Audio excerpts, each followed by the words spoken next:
we would wake up in the middle of the night and hey, where I was sleeping, it's full of blood, the wound has opened up, we are running up and down in the house looking for this and that to just curb the bleeding. I'm just grateful. I saw him wash those bloods off the clothes. It really touched my heart. Not many men or partners can do that. To some point, I even thought this man would run away. Red, green, red, white, purple, Yes. blue.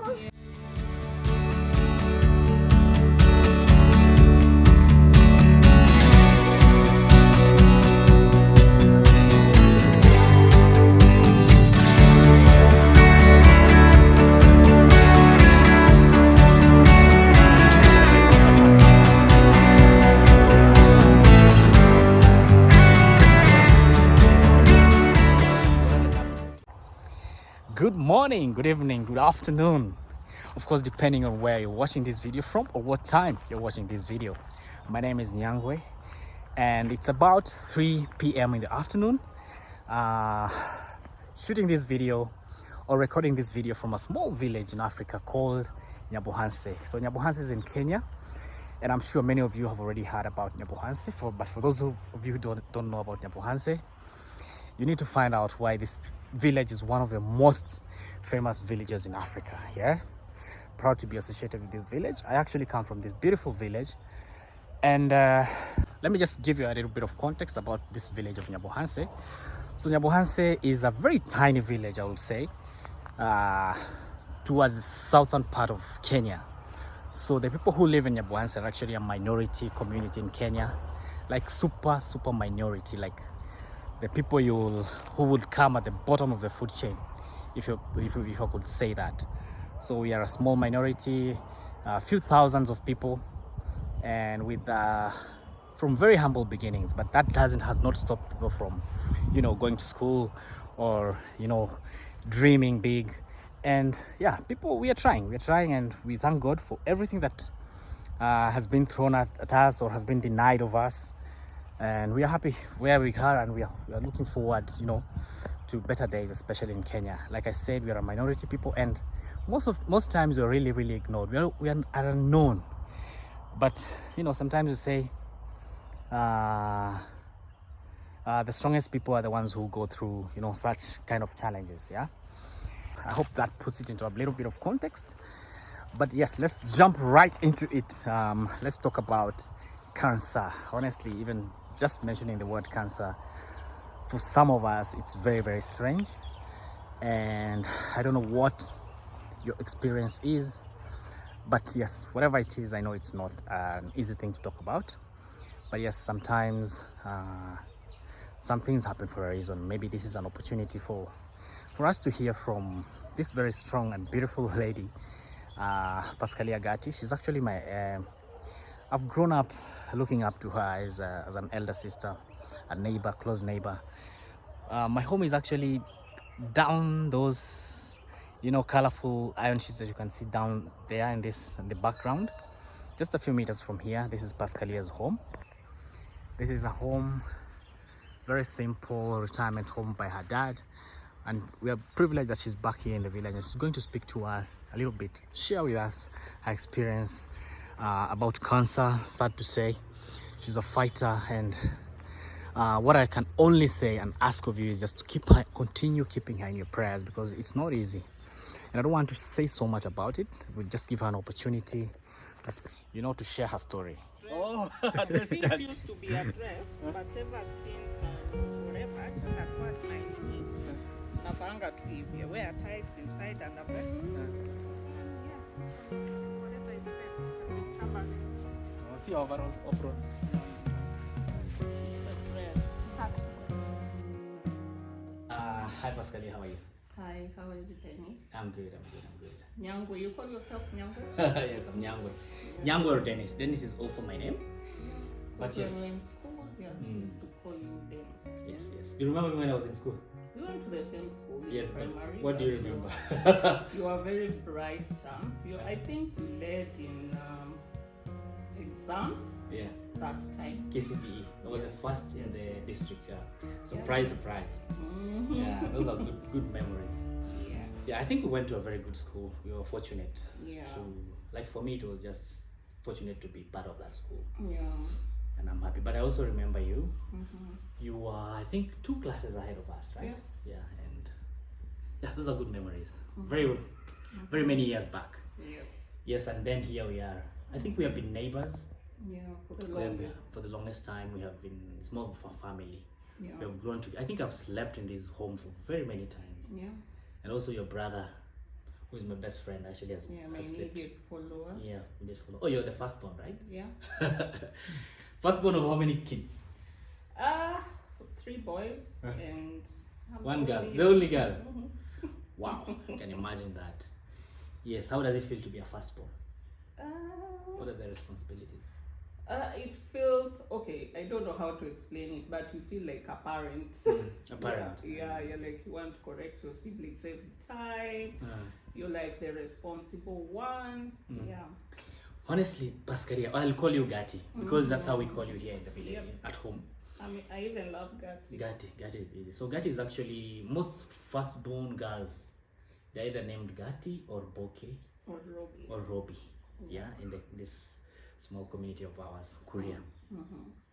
But what I wanted to ask is, honestly, where do you find this strength? Because someone watching this video and hearing your story will imagine someone who is, disrowed, who is completely broken down, has given up hope.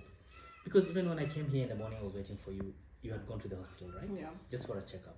Yeah, my checkup and mom's. And mom's checkup. Yeah. So, but still here we are. Someone will, the pain that you've gone through, the pain that you're going through, because I know you had chemo the other day, Yeah. the other week. Mhm. Was it the first time you're doing chemo? Yeah. That was the first time. Yeah.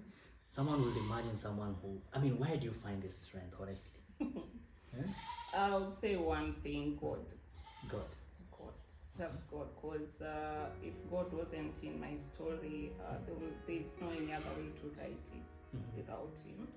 Because the journey itself is very hard. Has been To be hard. sincere, it's very hard. But God has given me some form of grace and strength. Even my friends ask where to find the either. They tell me I don't even know. Because there are days I wake up and I do chores. Because me, I love working with my hands a lot. Cleaning is my favorite thing to do. Because I love clean environments. They give me peace of mind. So there are days I would sleep and I'm feeling really, really bad. I really don't know if I'll wake up well the next morning, but when I wake up in the morning, I'm so well, I'm so energetic. I do chores and I'm like, that wasn't me doing those chores. I think there's God in this story. Because, I would just say it's God, not me. Well, I think if I wouldn't want to disagree with that. I think that is true because I've grown to know you as a very spiritual person. And I think your family is actually a family of prayers. Like I know your dad personally. I've spoken to your dad. We have prayed together. He has prayed for me. Even actually before I travel, I always try and catch him and ask him, Mzee, can you please pray for me? So I would believe that. But that is very, very, but it's hard to explain for me. Because even me, there are times when I have asked God, really, there's times you go through difficult moments. You even start doubting, is this God really? Why? Really real. So for you, I think yours is very unique, and what I can only tell you is that continue being that. Whatever you get your strength from, this God that you worship, that you're speaking about, I think He has actually done an amazing thing in your life. And you make me remember one verse in the Bible which says, I don't know if it's a verse, but people keep talking about it, that everything happens for the greater good or glory of God. Maybe you're one of those people that God, wants to use you as. But anyway, that's a story for another time. So I just made a brief introduction about you, your journey, but I don't want to speak so much about it. You tell us about it. Tell us what you're going through at the moment, because even for me sometimes some of these things it's hard for me to even mention them or talk about them. I want you to speak to us and tell the people your journey, what is happening in your life, and how has it been, whatever comes to your mind, tell us, share with us, because I think the reason, like, I really think that your story is different. I can't say that I know a lot about cancer, because this is something that most people don't even talk about. We don't have that much education out there, and we just wish it was not there. The least most of us can do is probably to just send our prayers and words of encouragement. But you tell us, because you've gone through it, tell us where are you in this journey, and tell us so that people get to know what is happening in your life. So my story is really long, but of course I have to start somewhere. So there was a lump in my breast, but something beat me, but I think the lump was there, but it hadn't showed up. But there's something that beat me on the breast one day when I was at home in Nairobi, and the swelling never went away. Something like an insect? Yeah, like a small ant. It was very tiny. I even killed it. Very tiny one. Painful bite, painful sting. Yeah, like you know how ants bite, yeah? Yeah. The black ants. Yes. Yeah, I know. So I killed it, and then after that, the swelling never went away for months, and I was like, I know this one. And I don't know where I got the energy to take myself to hospital. By the way, I don't really understand. I took myself to hospital, and they told them, hey, I want to have a mammogram, and they were like, you're under 40, we cannot do a mammogram unless it's very necessary. So go back to a physician, they do a physical exam, and if they feel there's something there that they need to test, then we can authorize the mammogram. So I went, and the physician did that, but she said it's nothing really. She gave me painkillers because there was a bit of pain though. Just pause there. So you went to the hospital to do a mammogram. Yeah. I think I should have done my research. So mammogram is not an initial test to detect, to find out. No. There are many processes. You don't just jump to a mammogram. To mammogram. They have to do a physical exam. Which of course you did not know, right? I didn't know. But you. Yeah. So you just wanted to find out what that lump is. Yes. Okay. Yes, and having known the stories of cancer and all that, I really wanted to know. I didn't want to fight a demon I didn't know. All right. Yeah. Okay. So sorry, I stopped you there. It's so okay. You had to go back to now a physician, someone to just the physical examination. Yeah. Okay. The same hospital, the same day. So I did the physical exam, and she said it's nothing really. And cancers, for some reason, she said, cancer lumps don't look like that, don't feel like that. I mean, so she gave me painkillers. I went home. So time passed. The lump didn't go away. It grew from 1 to 2 to 3. Now I was very concerned. So during this time, I used to tell my husband, hey, I have this lump, I have this lump, I have this lump, and he was saying, okay, let's go and have it checked. Finally, after they grew into more than 3, 1. yes. 3 now. So I went back to the same hospital. So because that hospital, I'm not going to mention it, but they have those facilities and everything. So I went back. We started with the physician, but I told them. The physician said it was nothing, but now they are growing to 3. So I want to see a surgeon. One thing I want to tell you before I forget is, whenever you go to hospital, insist on some of these tests. Do your research, background research. Insist on certain tests, because some of them will not even send you for those tests. Before they realize what is bothering you, it's eaten into your finances, emotions, spiritually you're affected. So some things just hit them. So follow your instinct. Insist on. Yes. at least go to that extra step and Yes, say, yes, okay, yes. I insist. I want this. I want that. Can This we is do what this? I do nowadays. I don't play with my health by the way nowadays. I don't joke with those doctors. I don't smile with them anymore, unfortunately, because Do you think that the doctors disease- failed you? yeah, That's what you said. I feel like they failed me, because if the first one would have said, it's nothing really bad, go and do ABC. Yeah, just to be Yeah. sure, let us do this, Yes, and this, yes. and this. And that's one thing I love about the surgeon, because he said, just do this test, do this one, do this, and that's how we were here.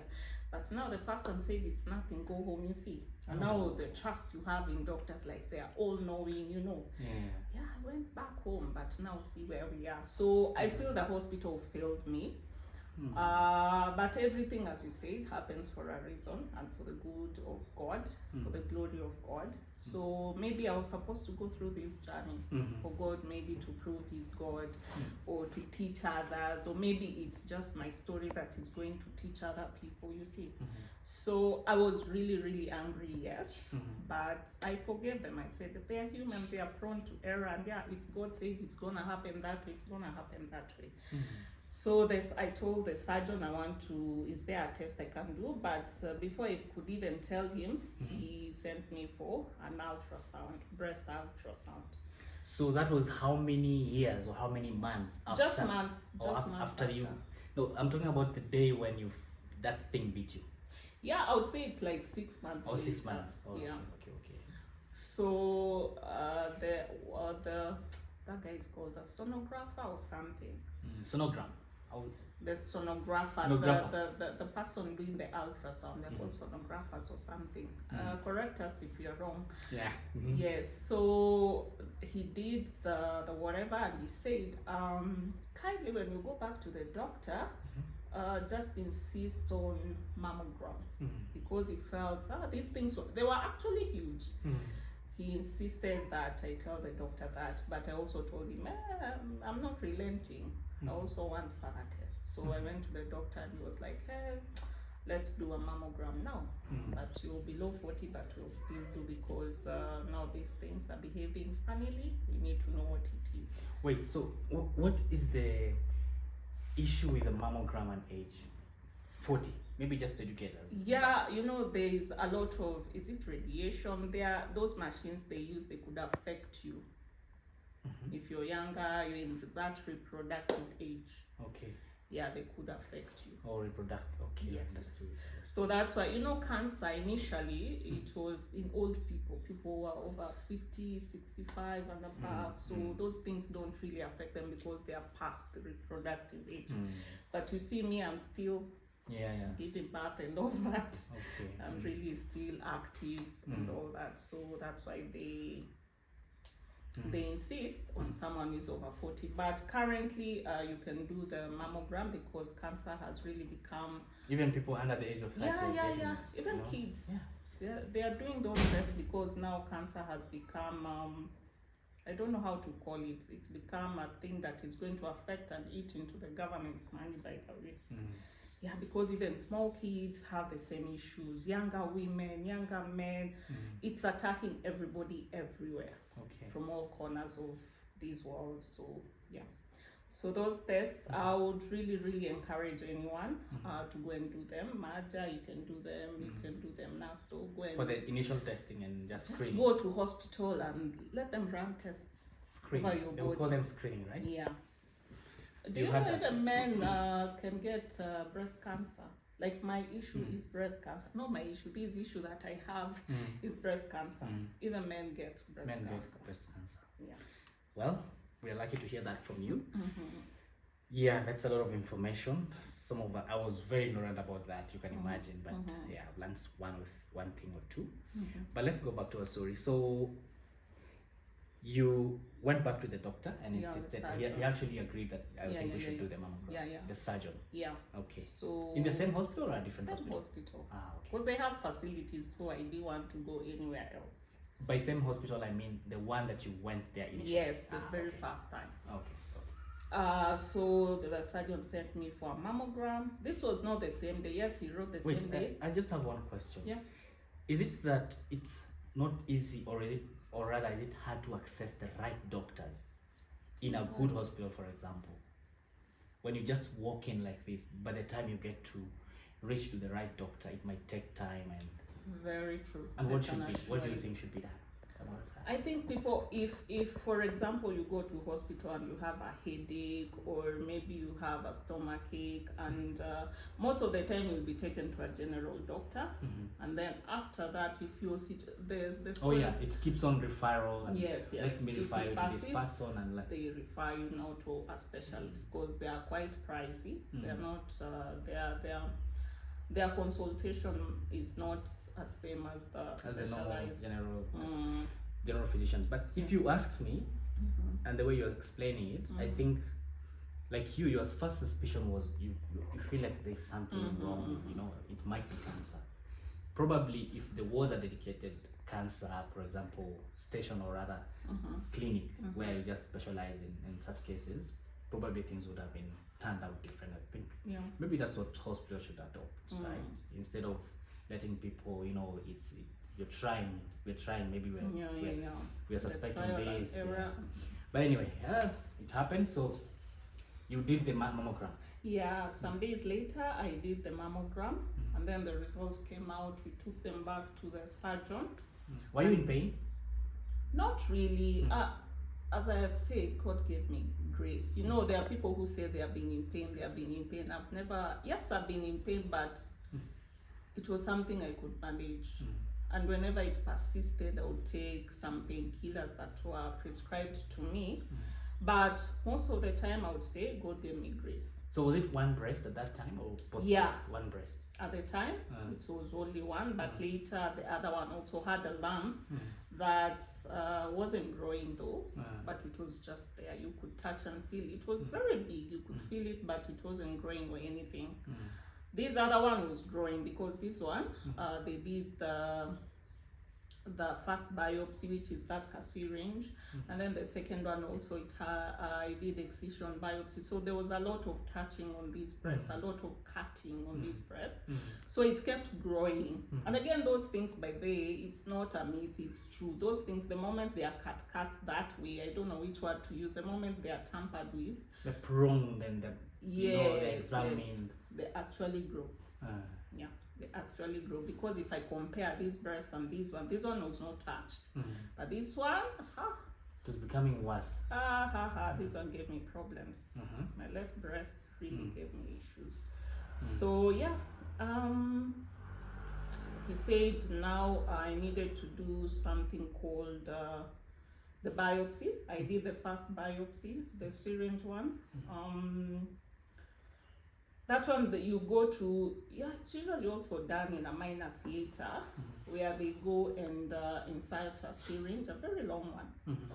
But they use local anesthesia. They inject you, but it's really painful. Let no one lie to you. It's really painful. I know. I have a fear of injections, first of all. Yeah, you can imagine because so many of them being pressing all over, being pricked all over your breast, for your breast to be numb fast. And then number two, they do a cut. And then now they insert the needle. The needle is very long. It's the size of that cow's needle. I know, the veterinary one. Yes. And then it has blades ukombele. Wow. Guys, you can imagine. That is... insert them inside your body. But there's a specialist who does that. They insert inside your body, they cut. They use... this machine, ultrasound. Yes, they use an ultrasound machine to exactly know where the tumors are. So he's using an ultrasound machine. When he finds the tumor, he cuts from there. So they get whatever. I did not expect to hear that, but that must have been painful, with or without anesthesia. By the way, even with the anesthesia, it's very uncomfortable. Because I'm telling you, okay, my experience, of course, with needles and with cutting, the last time I remember was when I was being circumcised, you know. So I remember everything, you know. My anesthesia ran out. Goodness gracious. Anyway, but still the doctor kept on telling me there's anesthesia, but I could actually feel whatever everything that was going on. Exactly. So I can just imagine your pain. So that must have been really, really painful. And you know the breast, I know the breast is a painful. Yeah, and It's a then it's painful very part of the sensitive. body. It's Yeah, very sensitive. So yeah, they cut the meat and removed whatever they wanted. And then did they suture? No, I can't remember. I can't really remember.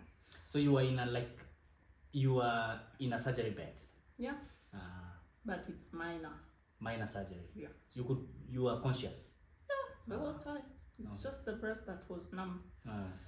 Yeah, but the movement of the needle, you could feel it. you feel everything, my dear. You feel everything. Wow, that is super painful. So yeah, so they removed, and then I was released to the how is it called? Sit out, not waiting bay. To the wards. To the wards. You go and rest there a bit. They observe how you're faring, and then you're released. So I was released to go back home, and then the results was supposed to be out in 30 days. So all this time, they have not told you anything. No, like an official report that okay, this is this nothing. So now it's just nothing. those. You're just waiting for the results so that they know what they're dealing with.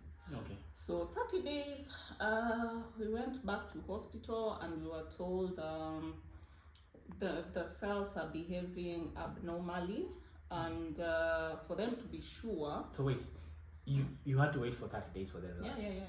That is standard waiting time. So in this 30 days, what was going on in your mind? I don't know if I forgot about it. I can't really remember that one. The one that I remember is the second one. That one, I don't know. I was a bit easy. I was just waiting. I don't know. Yeah, I can't really tell. But the second one, I'll tell you exactly how I. So you are not stressed. You're not eating, really. Missing meals. Yeah, I was eating well. Yeah, I was okay. Now in my mind, I was like, this one cannot get me. No. No way. No way. So the results came. They said whatever they took was kidogo. They need to take more. Oh, again? Yeah, unfortunately. Are you telling me whatever sample they took was not enough to make a decision? Enough.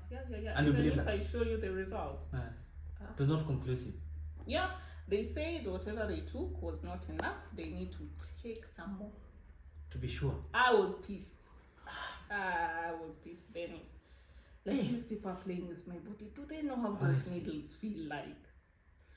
How did they not get it the first time, or did they lose the result? That doctor took more than enough, because he said, let me just take extra for caution. They said whatever they took wasn't really enough for their research, so they needed more. So going back to my insurance, they said they had already released the first time, and they cannot release the second time, and because it costed 30 Gs. Yeah, so they 30 Gs is 30,000 shillings, right? Yeah. God. So they cannot release that money again until after some time.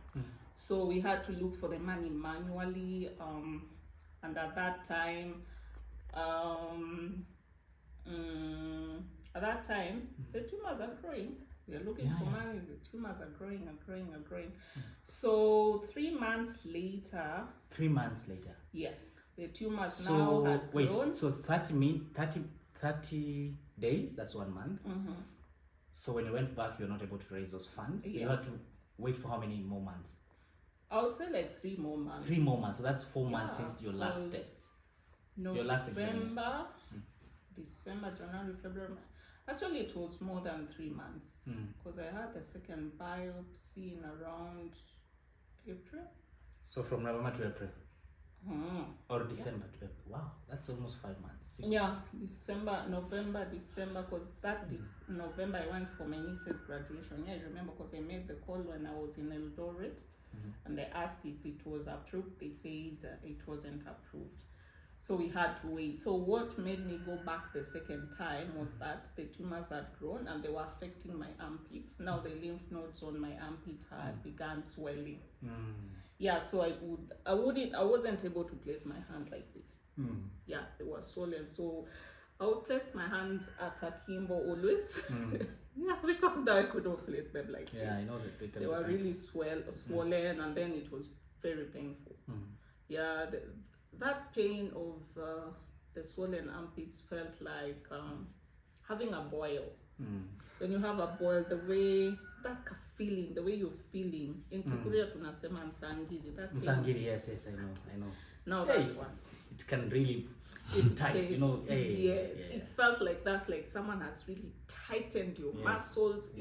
The pain was being distributed to every part of my body. So actually it happens in two ways. When you have like the boil that you just mentioned, you'll actually either have it on the armpits or some other strength places. It's annoying. You just want it to go away. Yeah, especially under the armpits, you just feel like it's very irritating. Wow, so, can imagine. So now you can imagine now doubling that pain. So my breasts were painful. Now that time I started feeling pain in my breasts, especially when it was cold. This one specifically, this one was just a little bit manageable. Yeah. So guys, you've heard that. That was, to me, there's so many things I didn't know about her story, but we are hearing from the first time. I think what we'll do, we'll just take a small break, and then when we come back, I think we'll continue with this story, right? Sorry for keeping you this talking so much. It's okay. Yeah.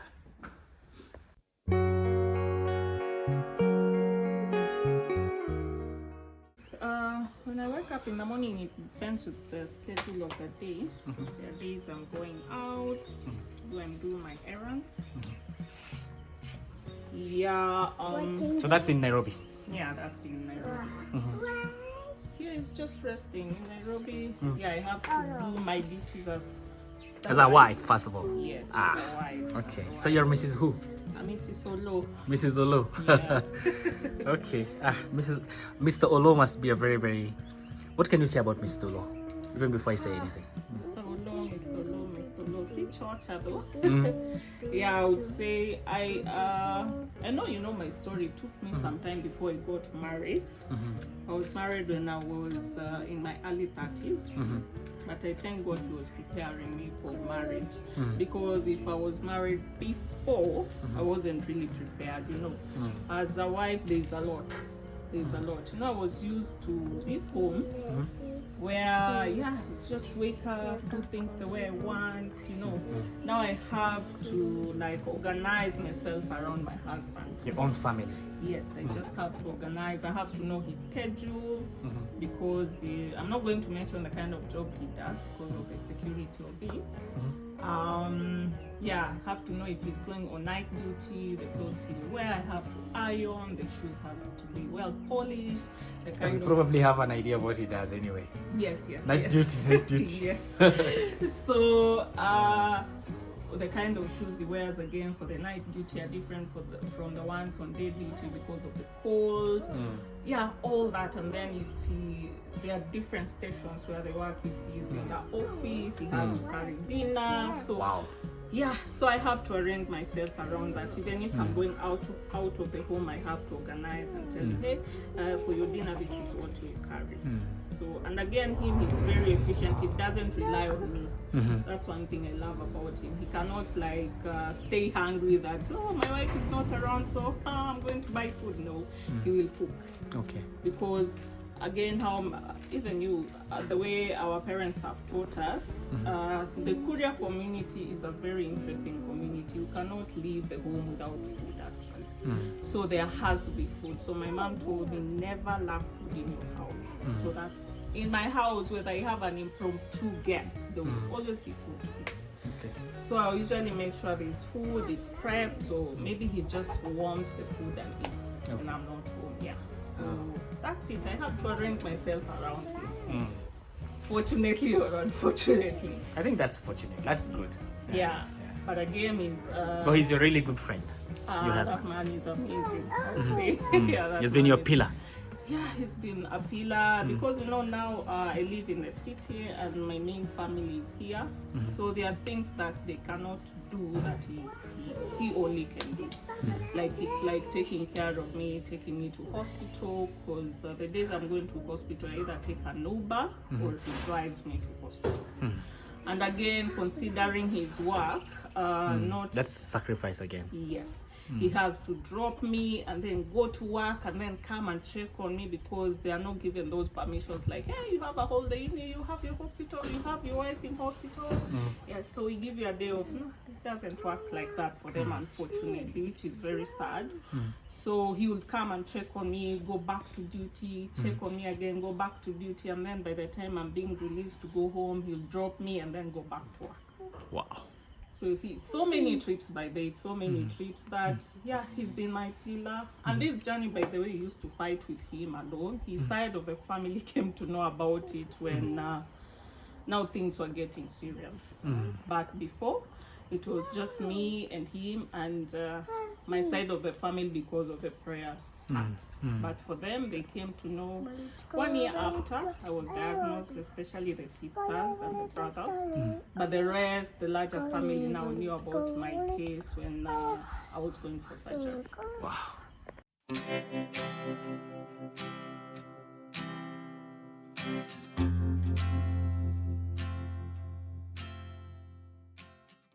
Yeah, it's really, really wrong. I really wanted to sue them for that, because what if I was suicidal and I was home alone? My husband would have found a corpse in his house. Because I was like, really, this kind of information with someone like this. Yeah. It was really wrong, by the way. I got courage, I called my dad again. I told him, unfortunately, it's not stage 2. We've moved further than that. Yeah, he was like, oh, don't worry, everything is going to be okay. He prayed with me. He told me to cool down, and then I'll call my mom.